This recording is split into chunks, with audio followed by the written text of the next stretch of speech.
गुड्डी ये बात बड़े अच्छे तरीके से जानती है कि जहांगीर के घर जाकर भी वो सुकून से नहीं रह पाएगी, क्योंकि वहाँ भी उसको कोई ऐसे नहीं देखना चाहता है। कोई भी उससे खुश नहीं है। इस चीज़ का उसको पूरी तरीके से अंदाज़ा है, लेकिन फिर भी बेचारी खामोश करके अपने वक्त को गुजारने की कोशिश कर रही है।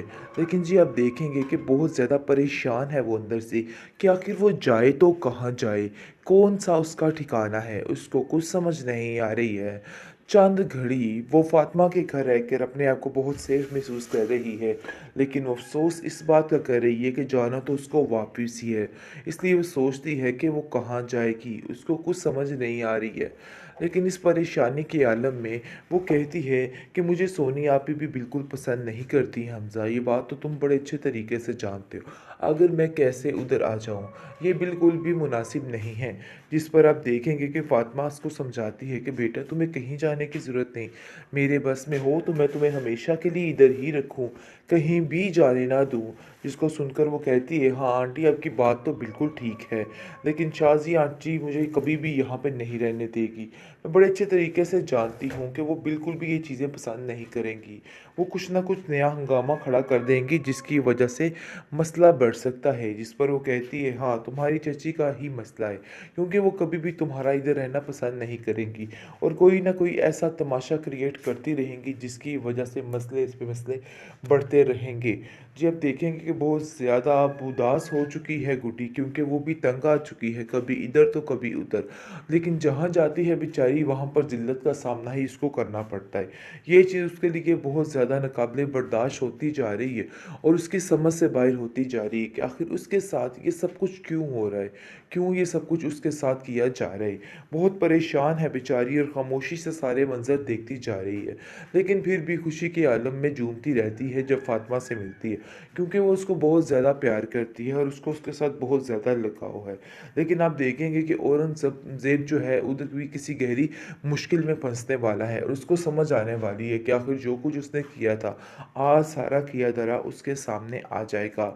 लेकिन इस चीज़ का अंदाज़ा इन लोगों को नहीं हो रहा। मुसीबत पड़ती भी है फिर सब कुछ भूल जाते हैं। कैदी है तो कैदी ही ठीक है, हमारी मर्ज़ी, हम इसके साथ जो मर्ज़ी करें, आप लोगों को कुछ भी बोलने की ज़रूरत नहीं है।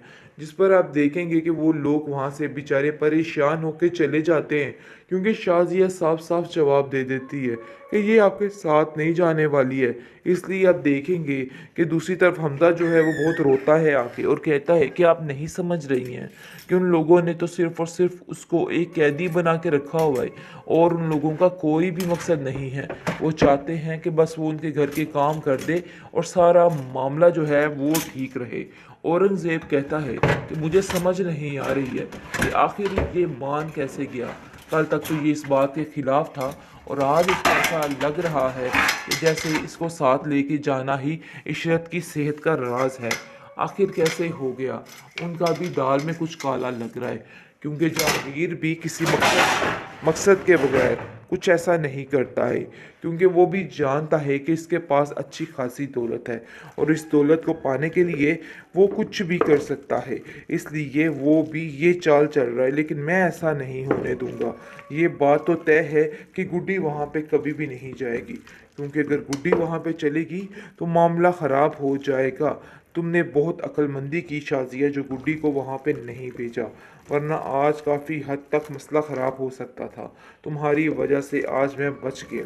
जिसको सुनकर वो कहती है अरे भाई मुझे तो पहले ही समझ आ गई थी कि माजरा क्या होने वाला है।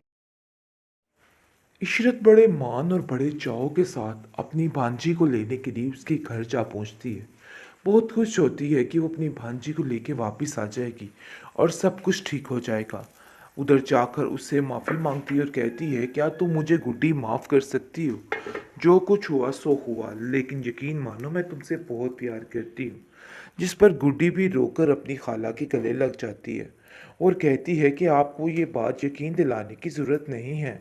मैं जानती हूँ कि आप मुझसे बहुत ज़्यादा प्यार करती हैं। लेकिन आप देखेंगे कि ऊपर से ही शाज़िया टपक पड़ेगी।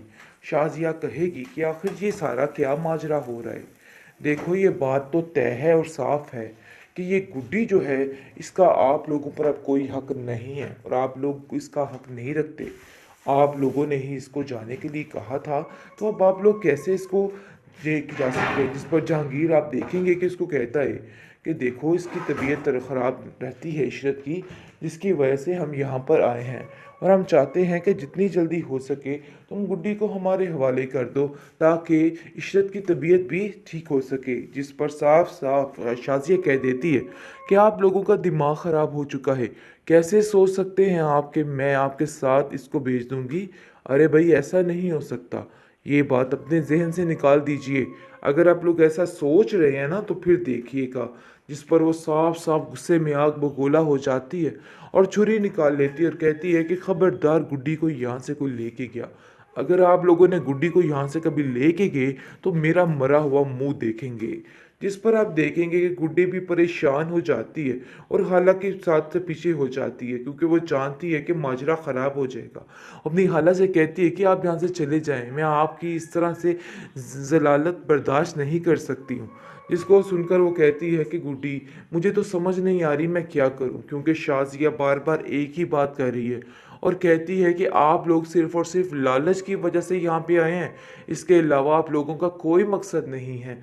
जिस पर आप देखेंगे कि जहांगीर भी उल्ट पड़ता है और कहता है कि ये क्या मामला है औरंगज़ेब, आप लोगों ने क्या तमाशा पकड़ रखा है, आप लोग सरासर उसको कैदी बना के रखा हुआ है, इसके अलावा आप लोगों का कोई भी मकसद नहीं है। जिस पर शाजिया कहती है कि बस कैदी है तो कैदी ही ठीक है, हमारी मर्ज़ी, हम इसके साथ जो मर्ज़ी करें, आप लोगों को कुछ भी बोलने की ज़रूरत नहीं है। जिस पर आप देखेंगे कि वो लोग वहाँ से बेचारे परेशान होकर चले जाते हैं क्योंकि शाजिया साफ साफ जवाब दे देती है कि ये आपके साथ नहीं जाने वाली है। इसलिए आप देखेंगे कि दूसरी तरफ हमजा जो है वो बहुत रोता है आके और कहता है कि आप नहीं समझ रही हैं कि उन लोगों ने तो सिर्फ़ और सिर्फ उसको एक कैदी बना के रखा हुआ है और उन लोगों का कोई भी मकसद नहीं है। वो चाहते हैं कि बस वो उनके घर के काम कर दे और सारा मामला जो है वो ठीक रहे। औरंगज़ेब कहता है कि मुझे समझ नहीं आ रही है कि आखिर ये मान कैसे गया। कल तक तो ये इस बात के खिलाफ था और आज इसको ऐसा लग रहा है कि जैसे इसको साथ लेके जाना ही इशरत की सेहत का राज है।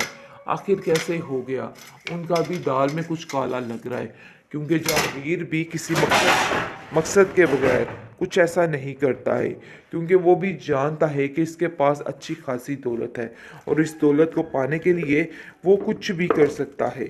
इसलिए वो भी ये चाल चल रहा है, लेकिन मैं ऐसा नहीं होने दूंगा। ये बात तो तय है कि गुड्डी वहाँ पे कभी भी नहीं जाएगी, क्योंकि अगर गुड्डी वहाँ पे चलेगी तो मामला ख़राब हो जाएगा। तुमने बहुत अक्लमंदी की शाजिया जो गुड्डी को वहाँ पे नहीं भेजा, वरना आज काफ़ी हद तक मसला ख़राब हो सकता था। तुम्हारी वजह से आज मैं बच गया। जिसको सुनकर वो